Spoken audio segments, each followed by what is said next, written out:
Alhamdulillahi Rabbil Alamin.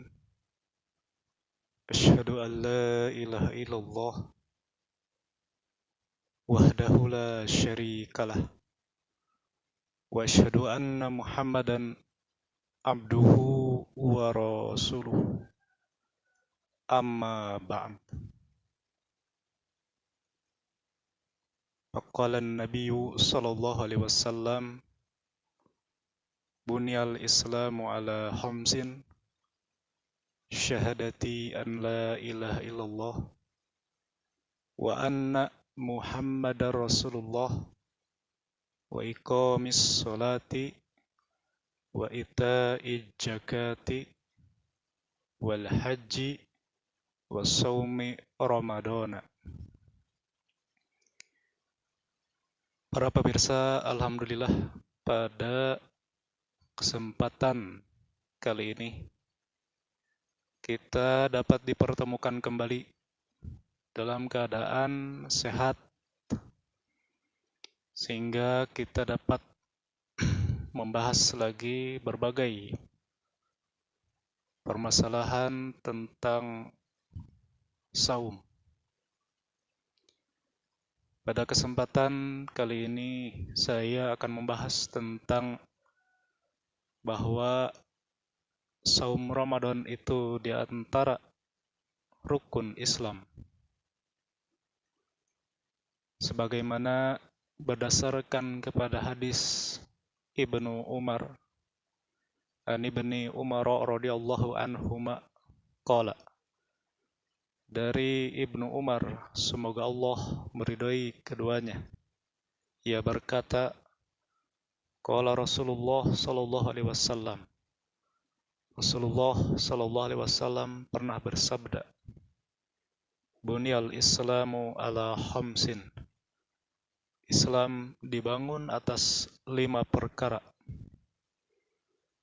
Syahadati an la ilaha illallah, bersaksi bahwasanya tidak ada Tuhan yang berhak disembah, yang berhak diibadahi kecuali Allah Subhanahu wa taala. Bersaksi bahwasanya Muhammad itu sebagai Rasul Allah, utusan dari Allah Subhanahu wa taala. Wa iqamis sholati, yang kedua yaitu mendirikan salat. Wa ita'iz zakati, mengeluarkan zakat. Wal haji, dan haji. Wa saumi ramadana, dan saum Ramadan. Hadis ini diriwayatkan oleh Al-Bukhari di dalam kitab Iman. Para pemirsa, hadis tersebut menunjukkan bahwa saum Ramadan itu merupakan rukun Islam yang kelima. Jadi apabila bangunan Islam tanpa saum Ramadan, tentu bangunan tersebut tidak akan kokoh, tidak akan sempurna. Oleh karenanya hadis itu mengisyaratkan, menggambarkan bahwa Nabi SAW membuat perumpamaan, yaitu bangunan Islam itu sebagaimana bangunan rumah. Bangunan rumah yang kita sudah pahami bahwa yang disebut bangunan itu tentu terdiri dari berbagai penopang. Ada pondasinya, ada dindingnya, ada tiang-tiangnya, ada pintunya, jendelanya, atapnya, dan hal sebagainya. Sehingga rumah tersebut terlihat kokoh, kemudian terlihat bagus karena ada hiasan-hiasannya. Demikian pula bangunan Islam Bangunan Islam tanpa saum tentu tidak akan kokoh. Maka kurang lebih bahwa pondasi dari bangunan Islam itu adalah persaksian bahwasannya tidak ada Tuhan yang berhak diibadahi kecuali Allah Subhanahu wa taala, dan bahwasannya Nabi Muhammad itu sebagai utusan Allah Subhanahu wa taala. Jadi dengan adanya pondasi ketauhidan yang kuat, yang murni dari kemusyrikan dan riya dan penyakit-penyakit syirik lainnya, maka tentu bangunan Islam itu akan kokoh, akan dapat berdiri di atas ketauhidan itu, ibadah-ibadah yang sesuai dengan contoh dari Rasulullah Shallallahu Alaihi Wasallam, sehingga nantinya amalnya dapat diterima, makbul. Kemudian rukun yang kedua yaitu mendirikan sholat, juga di antara penopang agar bangunan Islam itu berdiri kokoh. Bahkan di satu riwayat disebutkan bahwa sholat itu adalah imaduddin, tihangnya agama. Ada yang memaknai bahwa tihangnya agama maksudnya adalah tihangnya ibadah. Sehingga apabila seseorang saum tapi tidak melakukan sholat, maka saumnya sia-sia. Demikian pula orang yang zakat, infak tanpa sholat, maka akan sia-sia. Demikian pula haji tanpa sholat akan sia-sia. Para pemirsa yang dimuliakan oleh Allah Subhanahu wa taala,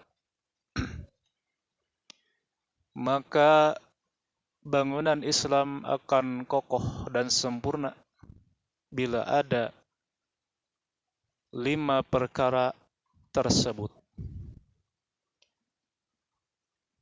Kemudian rukun Islam yang ketiga itu yaitu mengeluarkan zakat, salat, dan ikhrajul mal, mengeluarkan harta sering digandengkan, sering dimuqaranahkan dengan salat dengan zakat tersebut. Ini merupakan keterangan atau ungkapan yang Allah sering sebutkan di dalam Al-Quran. Artinya tidak boleh dipisahkan antara zakat dengan salat. Salat sebagai hablum minallah, hubungan manusia dengan Allah Subhanahu wa taala. Karena dengan salat itu kita bisa berkomunikasi dengan Allah melalui bacaan-bacaan doa-doa di dalam salat tersebut. Kemudian jika hubungan dengan Allahnya baik, maka tentu hablum minan nasnya juga, hubungan dengan manusia tentu akan baik. Melalui mengeluarkan zakat itu adalah ciri benarnya keimanan seseorang, sebagai bentuk atau tanda bahwa hubungan dirinya dengan Allah sudah sempurna sehingga mampu merealisasikan hubungan baiknya dengan manusia melalui infak atau zakat.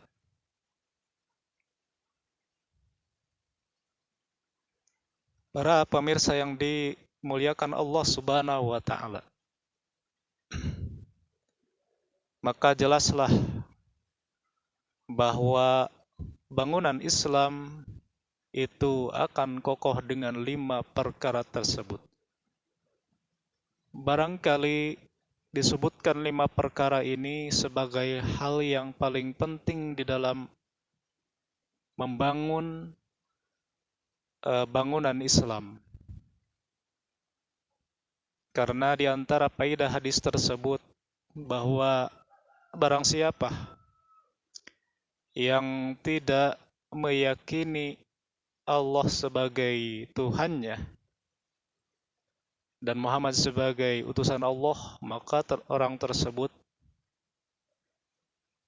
kafir i'tiqadi, kafir yang sebenar-benarnya. Adapun orang yang tidak melaksanakan sholat dan rukun Islam yang lain selain daripada 2 kalimat syahadat itu, dengan alasan malas, orang tidak sholat karena alasan malas.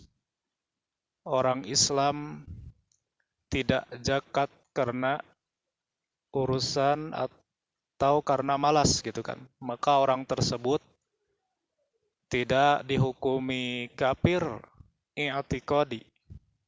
Tapi berbeda dengan orang muslim yang meyakini atau mengingkari gitu kan. Mengingkari tidak wajibnya sholat 5 waktu, tidak wajibnya zakat, tidak wajibnya saum Ramadan, maka itu bisa dihukumi kafir i'tiqadi. Jadi orang Islam yang masih meninggalkan sholat itu bukan kafir i'tiqadi, bukan kafir yang sebenarnya. Sehingga kita tidak boleh menyebutnya kafir kecuali orang tersebut benar-benar telah mengingkari hukum wajib sholat 5 waktu. Maka itu bisa disebut orang kafir i'tiqadi, kafir yang sebenarnya. Bahkan disebutnya murtad. Jadi orang yang sempurna keislamannya. Jadi jika digambarkan dalam bentuk manusia, seorang muslim, tentu keislamannya akan sempurna. Kemudian juga Imam An-Nawawi mengomentari hadis tersebut bahwa 5 perkara rukun Islam itu bukanlah khusus, bukanlah terbatas di hadis tersebut, atau tidak menunjukkan sebagai perkara yang khusus. Tapi justru ada rukun-rukun atau perkara unsur-unsur keislaman yang lain yang ada di hadis yang lain yang perlu juga diterapkan di dalam keislaman seorang muslim. Jadi 5 perkara tersebut bukan menunjukkan batasan, justru ada unsur keislaman yang lain yang perlu dilakukan. Maka sebagai muslim yang sebenar-benarnya, maka kita harus mampu merealisasikan, mengamalkan ajaran Islam secara secara sempurna agar benar-benar kokoh ketauhidan kita, kemudian amal soleh kita, sehingga nanti hikmahnya kita mampu menjalankan kehidupan ini dengan sebaik-baiknya. Kita mampu berdiri tegak meskipun berbagai rintangan itu datang. Kita bisa menghadapi semua ujian kehidupan ini bila benar-benar keislamannya itu sesuai dengan yang dicontohkan oleh Allah dan Rasul-Nya. Maka kita sebaiknya sebagai orang muslim mampu melaksanakan saum, karena juga saum kita segera dilakukan. Tinggal beberapa hari lagi, yaitu kan kita akan memasuki saum Ramadan. maka kita persiapkan diri, persiapkan ilmunya agar mengamalkan ibadah di bulan Ramadan lebih semangat, kemudian juga lebih tumaninah di dalam melaksanakannya. Dan mudah-mudahan kita termasuk di antara orang yang saumnya itu saumnya terbaik, dalam artian mampu menahan diri dari yang dilarang oleh agama dan mampu meningkatkan amalan yang sunat di bulan Ramadan. Kemudian bersedekah, membantu orang-orang yang diperlukan. Dan janganlah kita termasuk orang yang saumnya itu sia-sia, yaitu yang saumnya tidak menahan diri dari hal yang dilarang oleh Allah Subhanahu wa taala. Bahkan janganlah kita termasuk orang yang tidak melaksanakan saum Ramadan. Karena itu tentu akan menjadi dosa besar bagi orang yang meninggalkan saum Ramadan. Barangkali demikianlah sekilas keterangan mengenai bahwa saum Ramadan itu di antara rukun Islam. Mudah-mudahan ada manfaatnya. Terima kasih atas perhatiannya. Saya ucapkan juga terima kasih kepada Ikhwatu Iman, pemirsa yang telah menjadi pengikut atau subscribe pada channel saya. Mudah-mudahan ada manfaatnya. Saya tutup dengan doa, Rabbana atina fid dunya hasanah wa fil akhirati hasanah wa qina adzabannar. Assalamualaikum warahmatullahi wabarakatuh.